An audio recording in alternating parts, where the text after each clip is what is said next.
103 साल में भी देखती थी मरीज, बचती थी शोध पत्र। नमस्कार, आप देख रहे हैं प्रेस बिहार और मैं हूं आपके साथ आनंदमयी। लेडी पेप की इस सीरीज में आपका स्वागत है। आज हम एक ऐसी महिला की बात करने जा रहे हैं जिनके बारे में जानकर आपके पैरों तले से जमीन खिसक जाएगी। आप इसे वरदान मान सकते हैं, आप इसे चमत्कार कहने को विवश हो सकते हैं, लेकिन इस महिला का एक ही जवाब है, अनुशासित जीवन।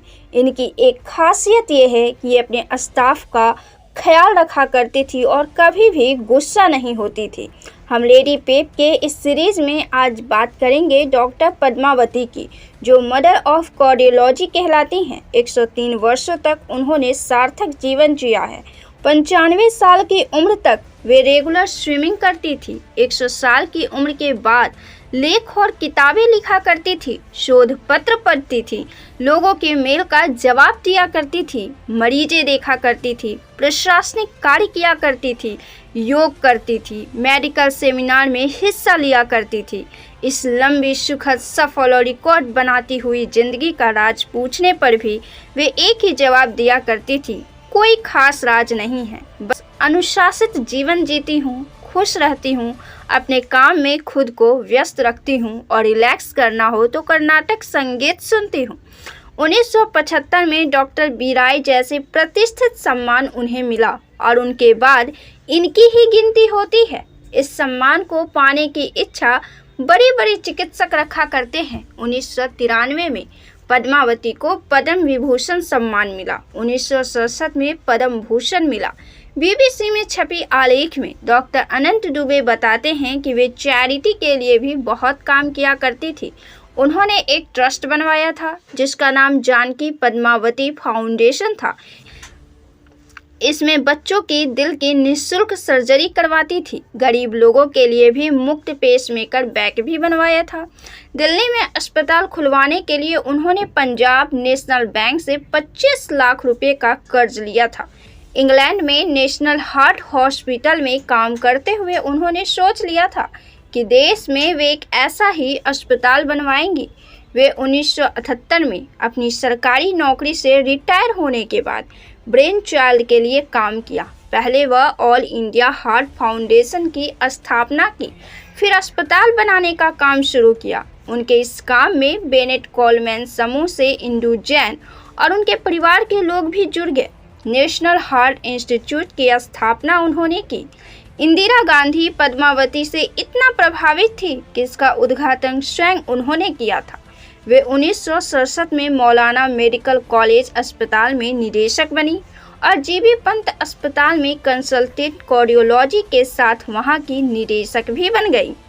यहाँ उन्होंने 1971 में एम्स से भी पहले उत्तर भारत में पहला सीसीयू बनवा दिया। दिल के रोगियों के लिए 30 बिस्तर का पहला वातानुकूलित वार्ड भी बनवाया। कार्डियोलॉजी में एमडी करने के लिए यहाँ पाठ्यक्रम शुरू किया। रियूमेटिक बुखार को लेकर भी शोध कार्य किया। उत्तर भारत की पहली कार्डियोलॉजी लैब लेडी हार्डिंग में उन्होंने खोली। 1954 में पहले कार्डियोलॉजी क्लिनिक की स्थापना की। महिला का अस्पताल था यह, लेकिन पुरुषों को भी यहाँ अलग से देखने की व्यवस्था उन्होंने करवाई। 1966 में दिल्ली में वर्ल्ड कांग्रेस ऑफ कार्डियोलॉजी का आयोजन करने में भी वे सफल रही थी।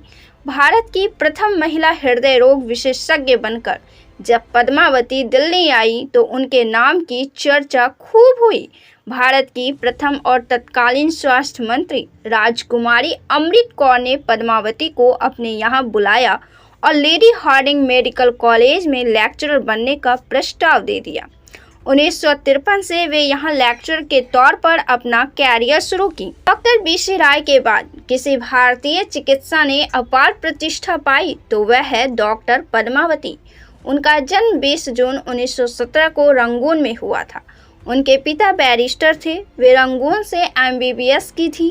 दूसरे विश्व युद्ध के दौरान वे अपनी माँ, 2 भाई, 2 बहन के साथ भारत आ गई थी, लेकिन उनके पिता और एक भाई छूट गए थे, जिसका 4 साल तक कुछ अता पता नहीं चला कि वे जीवित हैं भी या नहीं। लेकिन बाद में ज्ञात हुआ और वे भारत आ गए। उनकी माँ भी 105 वर्ष तक जीवित रही। उनकी एक बहन जानकी भी डॉक्टर हुई। पद्मावती का निधन 103 साल में हुआ। उनके माता पिता आधुनिक विचार वाले व्यक्ति थे।